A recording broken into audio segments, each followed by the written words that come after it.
Sir ఏ ఏమంటారు ఏ వ్యూహాలు అంటున్నారు కదా, ఏ వ్యూహము అంటే అసలు వ్యూహమే లేనోడు వ్యూహం రచిస్తున్నారు అంటున్నారు మీరు.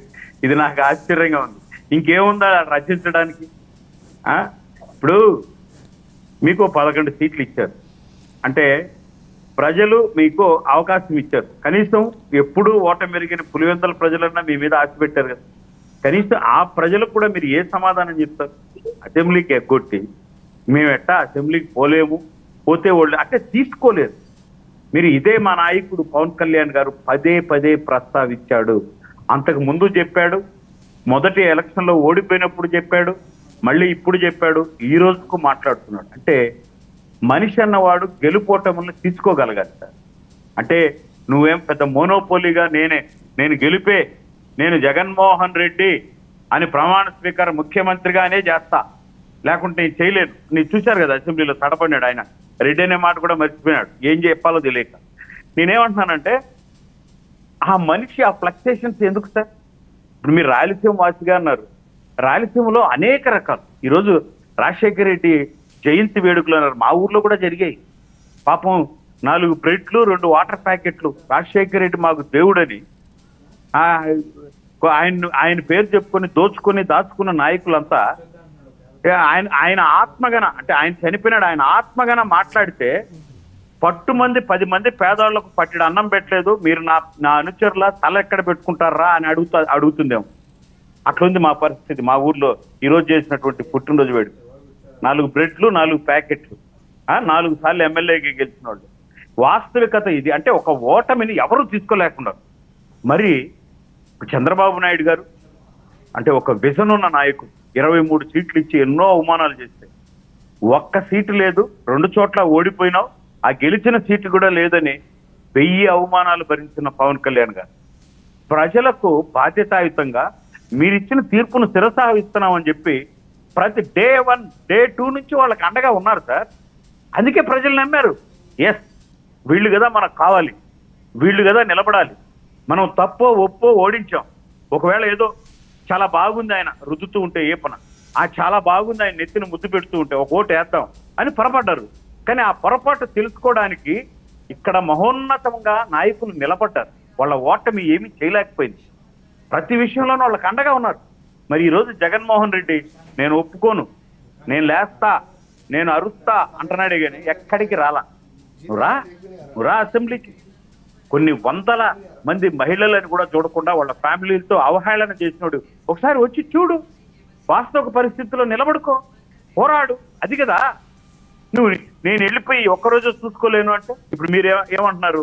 అవినాష్ రెడ్డి గారిని రిజైన్ చేసి ఈయన ఎంపీగా పోటీ చేస్తే మేమేమి తిక్కోలం అనుకుంటారు మీరు రాయలసీమలో కడప?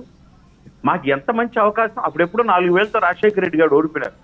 40,000తో 4 లక్షలతో ఓడియడానికి రెడీగా ఉన్నారు కడప జిల్లా ప్రజలు. అబ్బా ఏం అవకాశం సార్ అది. నిజంగా ఆయన ఎంపీగా నెట్టబడితే జమలమడుగు, ప్రొద్దుటూరు, కడప ఇంకా మొత్తం ఆ 7 సెగ్మెంట్లలో 10,000 వరకు ఎంత మంచి అవకాశం అండి. ఇది మీరు చేసిన పరిపాలనకు. మళ్ళీ తగుతున్నామా అంటే ఇక్కడ ఎంపీగా వస్తావా అని నిజంగా ఓటర్లకు ఒక గొప్ప అవకాశం ఇచ్చినట్టే. డ్యామ్ ష్యూర్ 100% ఓడిపోతాడు. మీరు నమ్మండి. 99 ద్వారా రాసుకోండి. మీరు అప్పుడు పవన్ కళ్యాణ్ గారిని వ్యక్తిగతంగా మాట్లాడిన ప్రతి ఒక్కరూ ఓడిపోతారు. నా వర్మ గారు నేను చెప్తున్నాను ఈరోజు డిపాజిట్ రావు తల ఉంచుతాను అంటే ఏమండి ఛాలెంజ్లు మామూలే కదా అన్నారు. బట్ ఈరోజు ఎవరండి?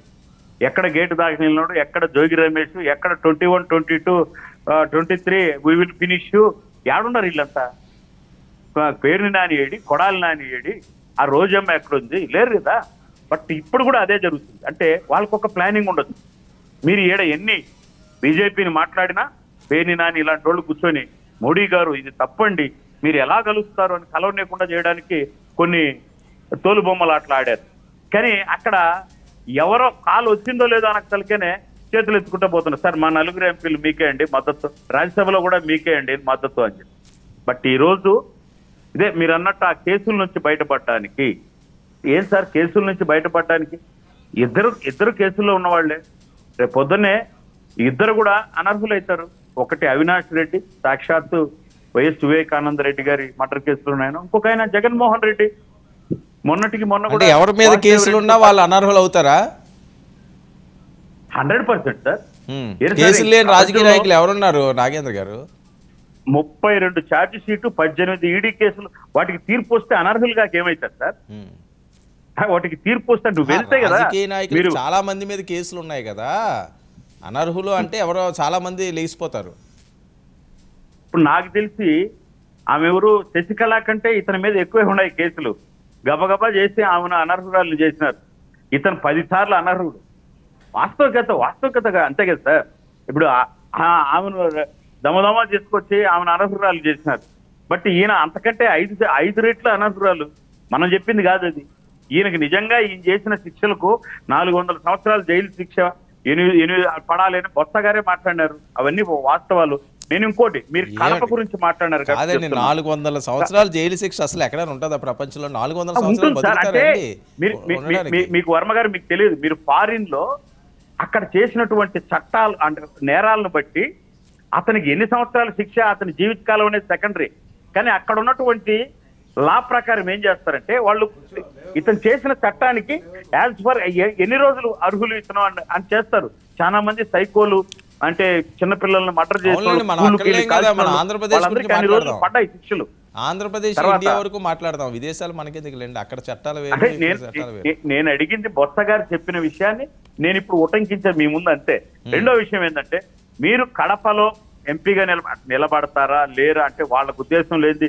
దీన్ని ఇప్పుడు ఆయన అధికారంలో లేడు, పాపం ఆయన ఎక్కడున్నాడో తెలియదు. ఇప్పుడు ఆయన మీద పుకార్లు పుట్టించాల్సిన అవసరం కూడా లేదు. అంతకంటే నేనైతే చెప్తున్నా, అవినాష్ రెడ్డి గారే కంటిన్యూ అయితే ఒక ఎంపీ అన్న ఉంటారు వాళ్ళు. ఆయన్ని రిజైన్ చేసి ఈయన వస్తే మొట్టమొదటిసారి ఇక్కడ ఉన్నటువంటి కడపలో ఓడిపోయిన వైసీపీ ఎమ్మెల్యేలందరూ కూడా వాళ్ళు చాలా ఆతృతగా ఎదురు చూస్తున్నారు. మా జీవితాలను నాశనం చేసి మాకు ఒక్కరోజు కూడా 5 సంవత్సరాలు అవకాశం ఇవ్వకుండా, ఎమ్మెల్యేలను కలవకుండా, అంత మోనోపోలీగా మమ్మల్ని ఒక బానిసలుగా చూసి మమ్మల్ని చిత్తుగా ఓడిపోవడానికి కారణమైన ఆయన వచ్చి మళ్ళీ ఇప్పుడు తగుదనమ్మా అని ఎంపీగా నిలబడితే ఇదే మనకు సరైన అవకాశం, ఇదే మనకు గోల్డెన్ ఆపర్చునిటీ. ఆయనకు ఆ ఓటమి విలువేందో తెలియాలి అని చెప్పి 100% కడప ఎంపీ సీట్లో నేను ఈ విషయంలో ఛాలెంజ్ చేస్తున్నాను సార్. ఆయన గన రిజైన్ చేస్తే 100% ఇంకొక ఎంపీ సీటు ఎన్డీఏ కూటమికి ఖాయం. There is no doubt at all. ఆయన మళ్ళా పైకి పోయి నేను అక్కడ చెప్పుకుంటాను, నేను ఇక్కడ చెప్పుకుంటానండి. నెక్స్ట్ ఇంకొక లాస్ట్ సార్ 1 minute. మీరు ఇంకో మాట అడిగారు, పవన్ కళ్యాణ్ గారు హద్దు మీరితే. అది ఎందువల్ల వచ్చిందంటే సార్, ఇప్పుడు ఒక సహృద్భావ వాతావరణంలో తెలుగుదేశం, ఒక జనసేన, ఒక బీజేపీ అంటే 100 రకాలుగా మనల్ని వైసీపీ నాయకులు కావచ్చు అనేక రకాల కుట్రలతో విడదీయాలనుకున్నా ఏదో ఒకటి